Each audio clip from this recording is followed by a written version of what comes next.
Pessoal, vamos lá. Uma das grandes dificuldades que a gente sempre vê lá no direito criminal, nas audiências criminais, mas principalmente lá no plenário do Tribunal do Júri, é a gente ter condições de identificar quando, por exemplo, o promotor lá na sustentação oral dele está, na realidade, criando falácias lá para os jurados. A gente já falou isso várias vezes, temos vários cursos sobre essa parte de análise sob a ótica da psicologia dos jurados, como eles se comportam. A gente sabe que tem a parte racional, não há nenhuma dúvida disso, mas a emoção ainda está muito enraizada dentro da cabeça dos jurados. Lembre-se, eles são pessoas que não têm conhecimento do direito em regra, porque pode ser que um jurado seja advogado, seja estudante de direito, mas isso é raro. Portanto, eles não têm conhecimento de direito e eles julgam realmente em cima daquilo que está se criando para eles. Ou seja, as provas são apresentadas, mas pesa muito os argumentos das partes. E o promotor de justiça, em regra, você não pode subestimar essas pessoas, porque eles trabalham direto, são pessoas competentes e tudo mais, têm experiências, e você precisa acompanhar isso da forma mais presencial possível para que você possa saber identificar quando ele está seduzindo os jurados com sustentações, argumentos que não tem nada a ver com a questão dos fatos em si. E ele geralmente utiliza isso quando ele percebe que ele está perdendo o júri. Eu não gosto de usar essa palavra perdendo, porque ninguém ganha e ninguém perde, mas é só para você identificar. Quando ele percebe que ele está perdendo, ele começa a fazer falácias, argumentos que atacam o réu, que atacam o comportamento do réu, do próprio advogado, da defesa, que ele utiliza, por exemplo, informações que não são fidedignas, por exemplo, de dados sobre o número de criminalidade, às vezes ele chuta. E aí você precisa estar atento a isso para quando chegar a sua vez, você desconstituir isso, ok? Gente, isso tem técnica, tá? Eu estou apresentando para vocês aqui um exercício, vou mostrar para vocês um texto, vou ler aqui com vocês. Vou mostrar aonde estão as falácias e como você poderia construir um contra-argumento, extraindo da mente dos jurados essa ideia daquilo que o promotor colocou, ok? Então, vou ler aqui com vocês, estou com o arquivo aberto, deixei aqui aberto exatamente para a gente estar conversando sobre isso, tá? Coloquei aqui exercício de identificação e refutação de falácias. Texto a ser analisado. Vamos lá. Isso é o promotor de justiça, por exemplo, fazendo a sustentação oral dele lá no plenário do Tribunal do Júri, ok? Então, vamos imaginar a seguinte frase, a seguinte argumentação colocada pelo promotor lá no plenário para os jurados. O réu deve ser condenado. Se ele fosse inocente, teria chorado ao ouvir a acusação.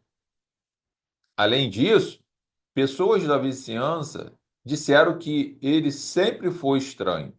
E mais, o advogado de defesa está claramente nervoso, o que mostra que até ele sabe que o cliente é culpado. Que argumento criativo, sedutor e que apresenta no primeiro momento a ideia real do que acontece ou do que está acontecendo naquele exato momento. Nesse caso, ele está atacando diretamente a questão emocional dos jurados, a parte do sistema límbico do nosso cérebro e até mesmo tocando de uma forma muito profunda na emoção. E aí faz com que o jurado entenda isso como fosse uma verdade absoluta, quando esse texto não tem nada a ver com o que deveria estar sendo discutido ou apresentado, que são os fatos e as provas para que ele pudesse obter o resultado que ele quer, ok? Então, qual é a tarefa aqui do aluno? Identificar todas as falácias presentes no texto, e apresentar um contra-argumento técnico e lógico refutando a linha de raciocínio apresentada. Então vamos lá, tá? Interessante. Aqui coloquei aqui para vocês, ó, um gabarito comentado, ok? Então falácias identificadas. Eu coloquei parte do texto aqui e a gente vai comentar. Primeira parte aqui que ele fala assim, ó, se ele fosse inocente, teria chorado. O que que ele está fazendo aqui? Ele está fazendo uma apelação para os jurados com base na linguagem corporal de quem? Do réu. Por isso que eu falo que vocês precisam ter o conhecimento, né, é, da linguagem de não, da linguagem comportamental, ok?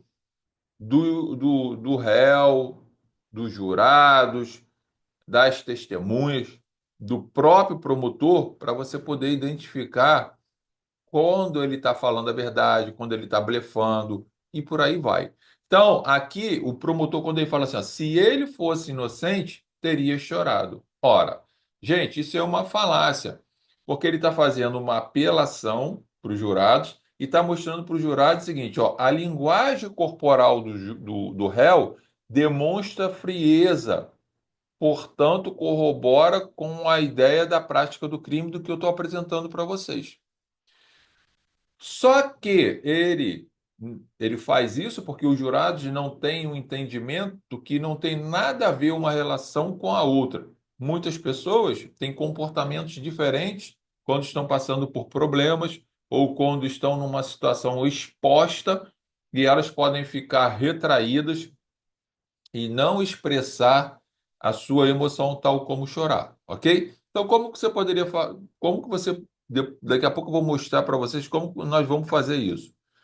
Então, aqui, ó, o que está por trás dessa frase aqui, ó? Supõe-se que a inocência está ligada a uma reação emocional visível, o que é uma falácia. Reações emocionais variam muito entre pessoas, especialmente sob estresse.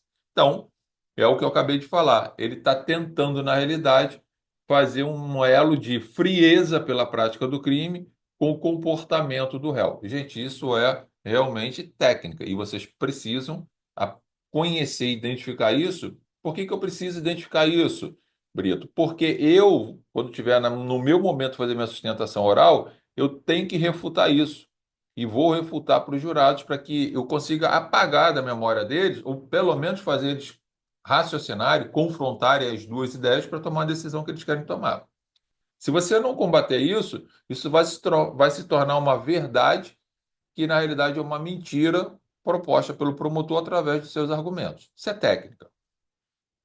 Quando ele fala assim, ó, ele sempre foi estranho, o que que ele está fazendo aqui? Generalização apresentada, generalização apressada, julgamento de caráter. Aqui, um julgamento de valor vago e subjetivo é usado como evidência de culpa. Ora, o que é ser estranho? Se você for falar, por exemplo, de uma pessoa que é introspectiva, ou seja, que muitos acham que ela é tímida e às vezes ela não é tímida, ela só é mais reservada, talvez para algumas pessoas essa pessoa seja estranha. Então, você pode muito bem falar exatamente isso, né? Olha, ele está atacando e generalizando o comportamento do réu sob falácias que pessoas que não têm conhecimento de psicologia, neurociência, psiquiatria, sobre o fato de alguém ser quieto, não ser extrospectivo, não ser comunicativo, como muitos são, não quer dizer que ele é um estranho, não quer dizer que ele é frio, não quer dizer que ele é um criminoso, não tem nada a ver. Isso, na realidade, é um argumento que está atacando o quê? A generalização por parte de pessoas que sequer têm conhecimento científico para dizer se essa pessoa é estranha ou não. Então, se a pessoa ri muito, ela é estranha. Se a pessoa chora muito, ela é estranha. Olha como vocês podem combater isso, ok? Uma outra forma que tem aqui que ele ataca quando ele fala assim, o advogado de defesa está nervoso. Isso aqui é um, né, um ataque direto ao advogado que ele tenta fazer a correlação entre essas duas primeiras falácias que ele colocou. Para ratificar essas duas primeiras falácias, ele pega o estado emocional do advogado, que realmente pode estar nervoso, pode ser o primeiro júri, ou pode ser que ele ainda esteja, né, começando a sua fala e a adrenalina está lá em cima, e não tem nada a ver com ratificar a, é, a culpa do réu e por ele ser estranho. Mas aqui ele finaliza, por exemplo, tentando fazer essa correlação e mais, tipo falando para os jurados, olha, o que eu estou falando, até o advogado concorda porque está nervoso. Olha que interessante. Então, o que que ele está fazendo aqui? Ele está fazendo um ataque ao ad hominem, tá ok? Indireto, circunstancial. Em vez de atacar os argumentos, que seria o que ele tinha que fazer, o discurso ataca o comportamento do defensor, insinuando culpa com base na linguagem corporal. Então, cuidado com sua linguagem corporal, cuidado se você estiver nervoso na hora da sua fala, procura não pegar um copo com água que vai tremer, cuidado, procura não segurar uma folha de papel para não tremer e demonstrar isso. Procura respirar fundo para você, o seu cérebro oxigenar e, portanto, você ter melhor raciocínio e controle, baixar a adrenalina. Procura não gaguejar, procura não demonstrar, né, que a sua face está trêmula. Então, isso tudo faz parte do jogo, ok? E aí, o que que ele faz com essa última fala aqui? Ele vem para ratificar as duas anteriores. Seria uma sustentação, né, uma argumentação extremamente falaciosa que não tem nada a ver com os fatos em si, ok? Não fala, não menciona sobre os fatos em si. Menciona o quê? Falácias, porque ele quer seduzir os jurados a condenar, fazer com que os jurados não observem o que realmente deve ser observado, que são os fatos e as provas. Portanto, não utilize muito da razão e sim a emoção e acaba condenando o sujeito lá. Agora, olha que interessante que você poderia fazer, ok? Contra-argumento, modelo que você poderia fazer. As reações emocionais. Senhores jurados, você falando. Senhores jurados, o membro do Ministério Público veio aqui, apresentou uma série de falácias para os senhores e eu preciso esclarecer o que ele apresentou para os senhores, para que os senhores possam, ao final, confrontar as duas informações e decidir da melhor forma possível. Olha olha a realidade que é esse argumento. Você pode falar assim, ó, as reações emocionais, como o choro, não são critérios objetivos de culpa ou inocência.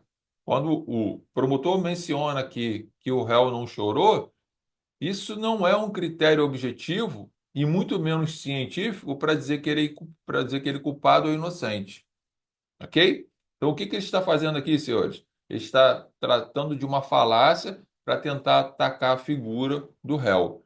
Porque pessoas, aí você pode estender, pessoas são diferentes nas suas reações, ok? Umas choram, outras não choram, outras vão chorar 2 semanas depois, por exemplo, a perda de um familiar e por aí vai.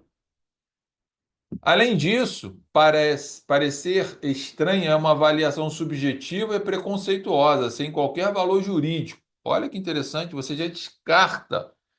Você fala, quando o promotor falou que as pessoas falaram que ele é uma pessoa estranha, na realidade, o que ele está querendo dizer é o quê?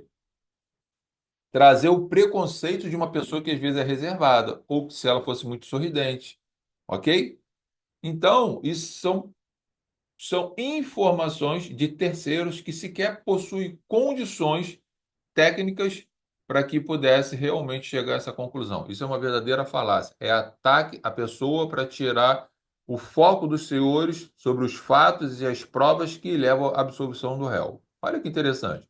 E, por fim, o estado emocional do defensor não guarda relação lógica com a responsabilidade penal do acusado, sendo uma tentativa de desviar o foco da análise das provas. Claro, não tem nada a ver, por exemplo, o advogado, o defensor público, estar nervoso naquele momento com os fatos em si.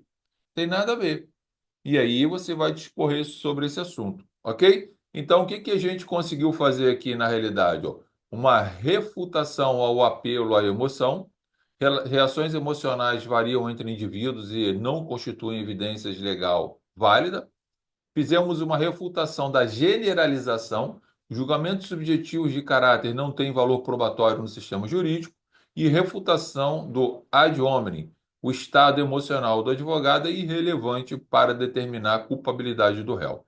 Então, gente, aqui tem um exemplo claríssimo para você de como que você pode atuar para refutar essas falácias dos promotores ou, por exemplo, do advogado adverso. Preciso conhecer isso? Claro. Onde eu encontro isso? Você encontra isso lá no na nossa plataforma, juriemfoco.com.br, o maior, o mais completo e mais profundo curso sobre Tribunal do Júri, onde eu abordo desde a primeira fase até recursos e plenário, abordando neurociência, psicologia, lógica jurídica, argumentação, chat GPT, tudo mais. Você pode entrar no nosso site. Se você colocar aí juriemfoco.com.br, você vai entrar no nosso site, você vai ver que é o melhor e mais completo curso. Você tem acesso à jurisprudência. Eu estou diariamente colocando informações nessa plataforma que é extremamente completa. Você tem e-books para você baixar, enfim, tem várias informações. E você também tem aqui mais abaixo, ó, aqui são informações sobre a minha pessoa, tá? E mais aqui abaixo você tem uma série de próximos passos que eu coloquei para você. Então, se você, por exemplo, quiser um e-book sobre como tratar de emoções, você só basta clicar aqui, ó, em qualquer ponto que você vai acessar automaticamente, tá? Então, por exemplo, se eu quisesse aqui, ó, olha só que interessante, coloquei para vocês aqui. Você quer um curso completo sobre Tribunal do Júri? Ó, se você clicar aqui, você vai cair na nossa página, tá ok? Ó, tá aqui, ó. A Masterclass sobre segunda fase do Tribunal do Júri, tá bom? Eu estou apresentando aqui para você. Você tem um curso aqui que você pode acessar. E aqui tem todas as informações necessárias que você pode utilizar da melhor forma possível, tá ok? Então, veja que você pode muito bem atuar diante de todos esses patamares, tá? E aí a gente vai buscando essas informações para vocês, porque o meu objetivo aqui, na realidade, é apresentar para vocês possibilidades de você criar teses para argumentar e vencer o júri. Você não pode deixar o promotor ele criar da forma como ele quer criar, ok? Aqui na nossa plataforma você vai ter muitas informações. Essa aula vai estar disponibilizada aí para você poder atuar tranquilamente, ok? Sucesso para você, grande abraço. Se inscreva aí no nosso canal Comunidade Júri no Ar. Também tem várias informações, cursos gratuitos e tudo mais.